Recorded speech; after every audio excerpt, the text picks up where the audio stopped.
নমস্কাৰ সকলোলৈ। এটা ইম্পৰ্টেণ্ট ইনফৰমেশ্যন দিব লাগে, যিটো বৰ্তমান প্ৰুভ হৈ গ'ল। কাৰণ দিল্লীতো এইকেইটা কেছ পোৱা গৈছে, চিমটম নোহোৱাকৈ কৰোণা ট্ৰিটমেণ্ট মানে পজিটিভ পোৱা গৈছে।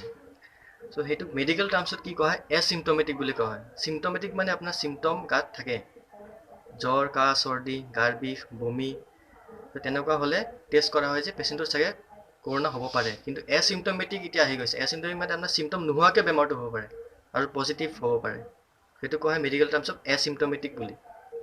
চ' মানে যিটো কথা মই বহুত আগতে গম পাইছিলোঁ, কিন্তু আজি নিউজটো পাই মই আচৰিত লাগিল। দিল্লীত 186টা কেছ পজিটিভ পোৱা গৈছে, যিকেইটা কেছত কোনো চিমটম নাই। কাহ, জ্বৰ, চৰ্দি, গাৰ বিষ তেনেকুৱা একো চিমটম নাই সেই মানুহকেইটাৰ গাত, কিন্তু তথাপিও কৰোণা পজিটিভ পোৱা গৈছে। তো ভাবিছে এইটো কিমান ডেঞ্জাৰাছ বস্তু। চ' এইটো কথা কিয় কৈছোঁ, এই লকডাউনটোত আমি খুব মানি চলিব লাগিব। কাৰণ কিয়, চাগে মোৰ গাতো কৰোণা থাকিব পাৰে, কিন্তু মোৰ গাত চিমটম নাই। আমি বাহিৰত যাওঁ, বেলেগ মানুহক লগ পাম বা তাৰ চিমটম দেখা নাপাম, তাক হাততো ধৰিলোঁ, গাত ধৰিলোঁ। চ' মোৰ পৰা তাত গৈছে বা তাৰ পৰা মোৰ তাত আহিব পাৰে। চ' এনেকুৱা নাভাবিব যে গাত চিমটম নাথাকিলে যে এই মানুহজনৰ কৰোণা নাথাকিব পাৰে, তেনে কেতিয়াও নাভাবিব। কৰোণা থাকিব পাৰে।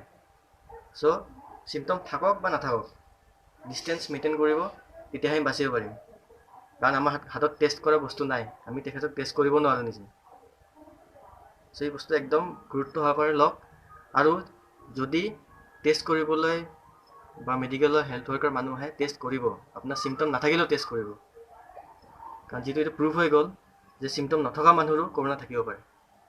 চ' এইটো একদম মানি লওক, আৰু পাৰিলে নিজেও অকণমান চাৰ্চ কৰক, গুগলত চাওক, ইউটিউবত চাওক, নিউজটো চাওক, আৰু দিল্লীৰ নিউজটো, বিশেষকৈ দিল্লীৰ নিউজটো চাওক।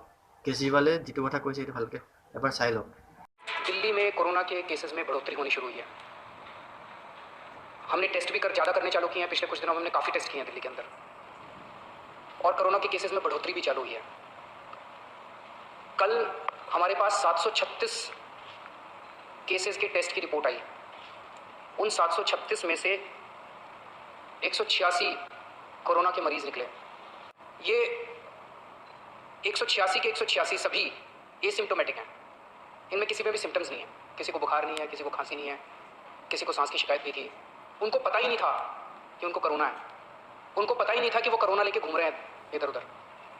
ये और भी खतरनाक बात है। আৰু এটা ইম্পৰ্টেণ্ট কথা, আয়ুষ্মান ভাৰতত নাম থকাবোৰৰ কাৰণে এটা ইনফৰমেশ্যন দিওঁ। আয়ুষ্মান ভাৰতত যদি আপোনালোকৰ নাম অন্তৰ্ভুক্ত আছে, তেনেহ'লে আপোনাৰ কৰোণাৰ যদি ভগৱান কৰক নহওক কৰোণা পজিটিভ, যদি হয় আপুনি ট্ৰিটমেণ্টবোৰ আয়ুষ্মান ভাৰতৰ আণ্ডাৰত ফ্ৰী পাব। আৰু সেইটো বিষয়ে অকণমান ভালদৰে জানি লওক, কাৰণ যদি ফ্ৰী হয় পইচা খৰচা কৰিব কোনো দৰকাৰ নাই। চৰকাৰে এইখিনি সুবিধা দিছে যিহেতু। BPL কাৰ্ড হোল্ডাৰসকলে নিজৰ নামটো চেক কৰিব মেডিকেলত গৈ, আপোনাৰ নামটো আছেনে নাই আয়ুষ্মানত। কাৰ্ডত নাম নাথাকিলেও, কাৰ্ড নাপালেও নাম থাকিব পাৰে আপোনালোকৰ। চ' আয়ুষ্মানৰ যিটো সুবিধা দিছে, সেইটো সুবিধা আপোনালোকে ল'ব পাৰিব কৰোণা ট্ৰিটমেণ্টৰ কাৰণে। প্ৰাইভেট হস্পিটেল হওক বা গভৰ্ণমেণ্ট হস্পিটেল হওক, চবতে এইটো সুবিধা দিয়া হৈছে।